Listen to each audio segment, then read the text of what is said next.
Hey YouTubers, it's Charlie. This week on Teen Wolf, it was a little bit like the intervention episodes of How I Met Your Mother, except it was more like How I Met Your Beta. We did get a nice resolution to the Scott Liam story, but I feel like the real surprise of the episode was Funny Derek. Who knew that Tyler Hoechlin was allowed to be funny on this show? Hello any new people, if you're finding me for the first time, I do weekly Teen Wolf videos. Be sure to subscribe to get everything. I'm even doing a special Comic-Con giveaway that I'll explain at the end of this video. So I'm just going to start with top 5 WTF moments, then I'll do my review, and then I'll explain all the Comic-Con stuff. So careful for spoilers from the episode if you haven't seen it yet. I'll just wait a couple seconds. Okay, everybody ready? Here we go. Number 5, Batman Derek and Sheriff Stilinski. Derek has had so much more fun this season since getting his mojo stolen by Kate. It's like he's got this whole new personality that allows him to be funny. Batman Derek was funny in a meta kind of way just because it made you think of Sheriff Stilinski as Detective Gordon. I feel like their moments together, as well as with Chris Argent, ended up being every bit as funny as the more traditional funny scenes that you see with like Malia and Styles or Kira falling downstairs in slow motion. I mean, before this, I really didn't think that Derek was allowed to be this funny on the show. He's like one of the angriest characters that we've ever met. Like for instance, whenever they were chained up in the police station, that was just hilarious. And then there was earlier in the episode whenever he was laying the sass on Peter about the mute not being able to talk.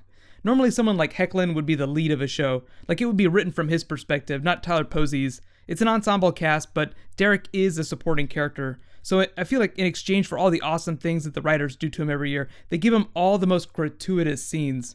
Like in exchange for beating on him, they let him be Batman. He totally deserves it too. They torn him to pieces, taken away his alpha powers, killed almost everyone that he ever loved, and now they've taken his true essence. Add to all that, it looks like Peter is probably going to take advantage of his weakened emotional state in that whole mojo plot of his. But number 4, Peter's old habits die hard.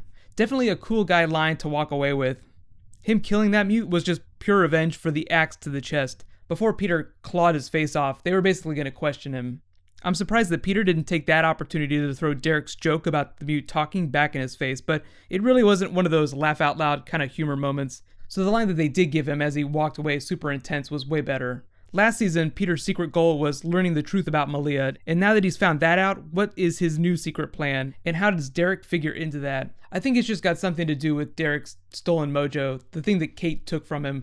I'm wondering if he's going to try and use that to get his alpha powers back. Deucalion told them all about absorbing your beta's life force by killing them, so maybe Peter is going to do something like that. He already killed Derek's sister Lucy to become the alpha once. There's nothing stopping him from trying again with Derek, or at least once Derek gets back whatever Kate took from him. I feel like Peter trying to get his physical powers back is also a good mirror for him trying to get his money back. But number 3, Malia versus the full moon. She and Styles are probably my favorite pair on the show right now. They're definitely a lot more fun than Scott and Kira, and they seem a lot closer too.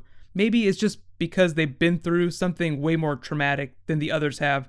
Just because, they've both killed people and been on the outside of the group for a big chunk of last year. Remember how much the twins said being an Omega sucked? That's kind of what Styles was last year. Malia's story as it relates to Peter is still a huge question mark too. I'm waiting for them to follow up on that. Styles is her anchor right now, so I don't think she'd ever leave him, but I do wonder if Styles would ever leave the pack to go with her. Like if she ever did want to go away to get to know Peter better. If any of you watch Arrow, quick spoiler alert for season 2. Basically, the same type of thing happens whereby one of the characters learns about a secret father she had that goes away with him. On to number 2, Lydia decodes the Deadpool list. So just a quick heads up, there was a bit of a WTF during the broadcast, like the actual episode messed up. The audio dropped out whenever Lydia was in that record room and you couldn't hear her speaking to Mason. It came before that scene with the freaky wall. So that wasn't intentional. MTV's broadcast just messed up and the audio dropped. They posted a corrected clip of that to their official Teen Wolf website. So if you want to see that scene, it's just her talking to Mason. But the Deadpool list is the whole impetus for the killings this year. It's a huge deal. Here's a quick shot of it. Look at what certain people are worth. It's implied that the more powerful people are, the more you get paid for killing them. So who the hell is this Carrie Hudson person, and why is she worth twice as much as Scott, the true alpha? And when you look at the rest of the pack, it just gets super depressing. Does it not completely suck that Kira is only worth $6, Derek is only worth $15, Lydia is only worth $20? Malia's not on the list, at least that we saw. I think that they just showed us part of the list though. I think the full one is longer. It's like Scott's pack put together is worth barely what one of the normal people on the list is worth. And I'm assuming since we haven't met a lot of them, we'll just meet them over the course of the next several episodes. The benefactor, as we learned from Werewolf Beard Delivery Man, is paying out mercenaries to kill supers in Beacon Hills. Quick side note too, during that scene we also learned that Liam's friends are some of those mercenaries. He's not on the list right now, but that doesn't mean that he won't end up on it. And my number one WTF moment, Scott gives Liam an intervention. More than anything, the WTF moments in this episode were funny moments. And it was just beautiful, the rapid way this deteriorated from the bite last episode to the bathtub, to the lake house, to running through the woods. It really reminded me of one of those How I Met Your Mother episodes with the interventions. Liam, you have a problem. In case you missed it, Scott was basically quoting Derek throughout the whole episode. Liam, we're brothers now. The bite is a gift. Even Chris Argent had to tell him to just do things his own way. Like, he completely spaced on the fact that Derek is a terrible people person, so he was just trying to replicate a terrible experience that he had. Liam is still a giant question mark right now in terms of character development. Scott and Derek came to blows before turning into BFFs in season 3, so I wouldn't be surprised if Liam went a little bit nuts on him before the end of this season. We're also still owed a big explanation on what was going on at Liam's last school. They explained that he got kicked out for smashing up that teacher's car, but they didn't really go into deep as to why he smashed it up. Whenever he was explaining it, he said that he wrote, "It's your fault" on the car, and we have no idea what that means. Liam has currently dethroned Derek, though, as the angriest character on the show. If you guys have any, be sure to send him a giant wolf-sized chill pill.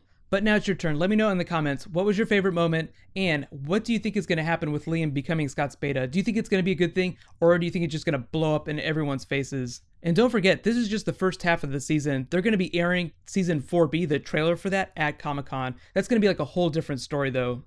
Overall, this episode was, again, my new favorite from this season. I gave it an A just because I'm super impressed anytime a show can continue to build the energy of a story consistently for so many episodes. Usually what you see by now is some one-off episode that just completely stops the action dead in its tracks.